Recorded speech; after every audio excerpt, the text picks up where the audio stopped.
உன்னை வச்சுட்டு என்னதான் பண்றதுன்னு தெரியல. சரி நானும் நாளைக்கு திருந்துவான் நாளானைக்கு திருந்துவான்னு பாத்துட்டே இருக்கேன். நீ திருந்துற மாதிரி தெரியவே இல்லை.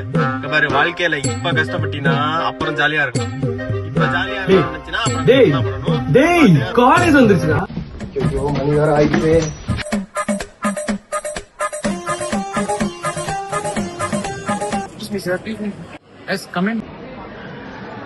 என்னப்பா எல்லாம் அசைன்மெண்ட் முடிச்சாச்சா?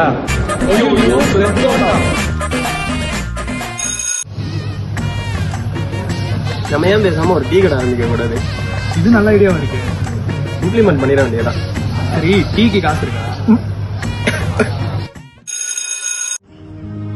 டெய்லி காலையில எந்திரிக்க முடியாம எந்திரிச்சு காலேஜுக்கு வந்து பிரிங்கி போனோம். வாட்டர் பாக்கெட் மாதிரி போறோம். வீட்டுக்கு போனா அப்பா திட்டுறாரு. காலேஜுக்கு வந்தா டீச்சர் திட்டுறாங்க. சரி ஃப்ரெண்ட்ஸோட இருக்கிறப்ப ஜாலியா இருக்கலாம்னு பார்த்தா ஃப்ரெண்ட்ஸோட இருக்கவே விட மாட்டாங்க. என்னடா வாழ்க்கை.